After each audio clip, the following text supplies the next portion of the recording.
لو تناهيتم إلى سر الحياة وصنعتم كائنا حيا نرى. نبی صلی اللہ علیہ وسلم جب مکہ سے ہجرت کر کے مدینہ تشریف لائے، ہجرت کیوں کی آپ نے؟ اس لیے کہ مکہ میں بہت تھوڑے لوگ 13 سال کی دعوت میں مسلمان ہوئے، بہت تھوڑے لوگ، اور ظلم بہت زیادہ کرنا شروع کر دیے. تو پھر آپ صلی اللہ علیہ وسلم نے اللہ کے حکم سے مدینہ کی طرف ہجرت کی. مدینہ کے لوگ نرم دل تھے، وہاں دعوت کا کام ہوا نہیں تھا کہ وہ مسلمان ہونا شروع ہو گئے تھے. یعنی جب مدینہ والوں کو پتہ چلا نا کہ مکہ میں اس طرح سے نبوت کا دعویٰ کیا ہے نبی صلی اللہ علیہ وسلم نے، تو وہ خود تحقیق کے لیے آتے تھے وہاں سے کہ ہم خود تحقیق کریں کہ واقعی یہ سچے نبی ہیں یا نہیں ہیں. اصل مسئلہ یہی ہے کہ جب کوئی نبوت کا دعویٰ کرتا ہے نا تو عوام پر لازم ہوتا ہے کہ وہ تحقیق کریں، لیکن نبی نے چونکہ فرما دیا کہ میں آخری نبی ہوں، میرے بعد کوئی نبی نہیں، تو اب یہ نہیں ہو سکتا. اب اللہ نے اس آزمائش سے بچا لیا. ہاں، اب غیر مسلم کے لیے آزمائش ہے کہ وہ نبی صلی اللہ علیہ وسلم کی نبوت کی تحقیق کرے. یہ جو غیر مسلم کہہ دیتے ہیں نا کہ ہم تو غیر مسلم ماں باپ کے گھر میں پیدا ہوئے تو ہم کیوں جہنم میں جائیں گے. بھائی آپ پیدا ہوئے لیکن آپ تک اسلام کی دعوت تو پہنچی نا، اور کتنی مضبوط اور مؤثر دعوت پہنچی ہے.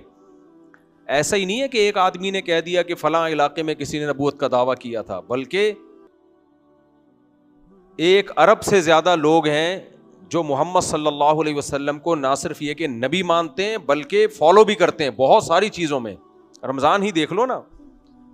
تو یہ کسی غیر مسلم کو کلک کرنے کے لیے، اپیل کرنے کے لیے اتنا کافی ہے کہ وہ سیریسلی سوچے اس بارے میں کہ کیا واقعی محمد صلی اللہ علیہ وسلم اللہ کے نبی ہیں یا نہیں ہیں. وہ یہ نہیں کہہ سکتا قیامت کے دن کہ جی میں غیر مسلم ماں باپ کے گھر میں پیدا ہوا تھا. ہاں، کوئی ایسا غیر مسلم جس تک اسلام کی دعوت ہی نہ پہنچی ہو، وہ پھر اللہ تعالیٰ معاف کرنے والا ہے. اگر اس نے شرک نہیں کیا تو اس سے اسلام کے بارے میں سوال نہیں ہوگا، کیونکہ اس تک مؤثر دعوت پہنچی نہیں ہے. لیکن جن تک پہنچ چکی ہے تو وہ قابل معافی نہیں ہے، کیونکہ وہ اللہ کی بات کو ہلکا لے رہے ہیں. اور پھر اللہ نے محمد صلی اللہ علیہ وسلم، اس کی آواز تو بڑھاؤ، اتنا گلے میں اتنا زور آ رہا ہے. اللہ تعالیٰ نے سید الانبیاء صلی اللہ علیہ وسلم کی دعوت کو اتنا جاندار اور مؤثر بنایا ہے نا آپ کی شخصیت کو، کہ یہ ہو نہیں سکتا. دیکھو ایک میں مثال دیتا ہوں. کوئی شخص آپ کو آ کے بتائے کہ آپ کے علاقے میں آگ لگنے والی ہے یا آپ کے علاقے پہ بمبارمنٹ ہونے والی ہے دشمن کی طرف سے. آپ اس کو لفٹ ہو سکتا ہے نہ کراؤ، یار پتہ نہیں کون ہے. لیکن کئی لوگوں نے آپ کو آ کے بتایا کہ یار یہ جو بندہ خبر دے رہا ہے یہ فوج کا بڑا آفیسر ہے، فوج میں اس کی بڑی سنی جاتی ہے، اور اس کی یہ خبر کئی چینل نشر کر رہے ہیں. پھر بھی اگر آپ ٹس سے مس نہ ہو، ہلو ہی نہیں کہ یار ایسا ہی ہے، تو پھر قصوروار کون ہوگا؟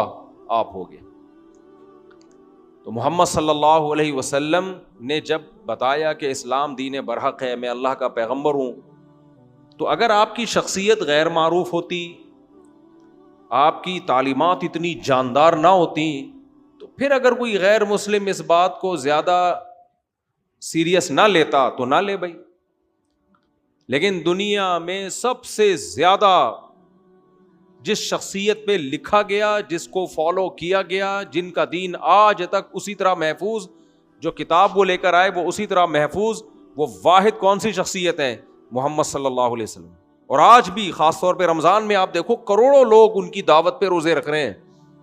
تو اب کوئی غیر مسلم، ہندو، سکھ، عیسائی یہ نہیں کہہ سکتا کہ جی ان کسی نے بولا تو تھا کہ جنت ہے، جہنم ہے، عقیدہ توحید درست ہے، تو میں نے ان کی بات کو سیریس نہیں لیا، یہ تو مسلمانوں کے لیڈر تھے. نہیں نہیں بھائی، یا ایھا الناس انی رسول اللہ الیکم جمیعا. قرآن بار بار اعلان کر رہا ہے کہ اے نبی آپ ان سے کہہ دیں کہ میں ساری دنیا کے سارے انسان جو قیامت تک آئیں گے سب کی طرف اللہ نے مجھے پیغمبر بنا کے بھیجا ہے. تو اس لیے نبی کی دعوت کوئی ہلکی چیز نہیں ہے. اور یہ جو بار بار اعتراض کرتے ہیں کہ ہم غیر مسلم گھر میں پیدا ہو گئے، بھائی کیا مطلب؟ کوئی شخص کسی کرمنل کے گھر میں پیدا ہو تو کیا کرائم اس کے لیے جائز ہو جاتے ہیں؟ اللہ کی نظر میں سب سے بڑا کرائم کیا ہے؟ اللہ کے ساتھ کسی کو شریک ٹھہرانا. تو یہ نہیں, یہ کوئی عذر نہیں ہے. لوگ اپنے ابا کی باتوں پہ اعتراض کر رہے ہوتے ہیں نا کہ ابا آپ نے یہ کیوں کیا, آپ نے یہ کیوں نہیں کیا, میری شادی کیوں نہیں کی میرے بیان سن کے. تو ابا یہ کہیں کہ میرے باپ نے میری 80 سال میں شادی کی تھی, تو یہ کوئی دلیل نہیں ہوگی کہ آپ کے باپ دادا کیا کرتے آ رہے ہیں. تو باپ دادا کو فالو کرنا ٹھیک نہیں ہے. فالو کس کو کرنا ہے؟ حق کو فالو کرنا ہے. تو اب ہم چلتے ہیں. تو سورہ انفال میں, ہاں میں یہ بتا رہا تھا کہ مدینہ والوں کو جب پتہ چلا نا کہ محمد صلی اللہ علیہ وسلم ہیں اور انہوں نے نبوت کا دعویٰ کیا ہے, تو وہاں سے وفود آنا شروع ہو گئے. عقل تھی ان میں, سمجھداری تھی. اپنی قوم کے لوگ, چند لوگ ایمان لائے ہیں, مخالفتیں کر رہے ہیں, اور وہاں سے لوگ آ رہے ہیں اور آپ صلی اللہ علیہ وسلم کے ہاتھ پہ بیعت کر کر کے واپس جا رہے ہیں. تو مدینہ میں اتنی بڑی تعداد اسلام قبول کر چکی تھی کہ نبی صلی اللہ علیہ وسلم کو خیال ہوا کہ اب یہاں تو فائدہ نہیں ہے, وہاں موو کر جاتے ہیں. اس سے بھی پتہ چلتا ہے کہ جہاں آپ کی دعوت کا کوئی فائدہ نہ ہو, جہاں کوئی کام کا آؤٹ پٹ نہ نکل رہا ہو, تو وہاں ٹائم ضائع نہیں کرنا چاہیے. ہم لوگ ایک ہی تجربہ کرتے رہتے, پوری زندگی اس تجربے میں گزار دیتے ہیں. تو خیر نبی صلی اللہ علیہ وسلم ہجرت کر کے گئے, اور آپ نے ہجرت کے لیے زبردست پلاننگ کی ہے. اسلام اسباب اختیار کرنے کا حکم دیتا ہے. یہ جو دینداروں میں آج کل بے موقع توکل, بے موقع, اس نے بہت فساد پیدا کیا ہے سوسائٹی میں. اسلام ہر چیز میں ہمیں کیا حکم دے رہا ہے؟ اسباب. گراؤنڈ ریئلٹی کو دیکھ کے فیصلہ کرو. پہلی گراؤنڈ ریئلٹی کیا تھی کہ مکہ میں رہنا اب ٹھیک نہیں ہے, یہاں قتل کر دیا جائے گا آپ صلی اللہ علیہ وسلم. وہ تو قتل کا فیصلہ کر چکے تھے. تو آپ نے یہ نہیں کہا کہ نہیں بھائی ہو جائیں شہید, کوئی بات نہیں ہے, شہادت کا اجر ملے گا. ہمارے یہاں کوئی ایسے لوگ, ایسے موقع پہ لوگ کہتے ہیں ہم کوئی ڈرنے والے تھوڑی ہیں. بھائی تم شہید ہی ہو گئے تو اس بہادری کا کرنا کیا ہے تم نے؟ یا تو شہادت سے انقلاب آ رہا ہو نا, وہ بھی نہیں آ رہا, تو جان بچانا ایسے موقع پہ وہ عقل مندی کا کام ہے. اور پھر آپ تو آخری نبی ہے نا, آپ کے بعد تو نبی نے بھی نہیں آنا. پھر نبی صلی اللہ علیہ وسلم نے یہ بھی نہیں کیا کہ چلو ہجرت کرتا ہوں تو بس ایسے ہی چلا جاؤں. بھائی آپ کو پتا تھا پیچھے یہ لوگ تعاقب کریں گے, تو وہ راستہ اختیار کیا جو غیر معروف راستہ تھا, اپوزٹ راستے پہ گئے ہیں. کسی کو وہم بھی نہ ہو کہ اس طرف سے بھی کوئی جا سکتا ہے. تو بہت ہی سیکرٹ رکھ کے اس موومنٹ کو آپ صلی اللہ علیہ وسلم نے مکمل کیا. اور جب مدینہ کتنا دور ہے, آپ جاؤ نا ذرا, یہاں سے تقریباً سکھر جیسے کراچی سے ہے نا, تقریباً اتنا فاصلہ ہے. اور اس زمانے میں گرمی دیکھو آپ, ریگستان دیکھو اور اونٹ دیکھو, بہت ٹائم لگتا تھا کس طرح سے پہنچے. تو وہاں جا کے جب پہنچے ہیں تو آپ صلی اللہ علیہ وسلم کا بڑا شاندار استقبال کیا گیا.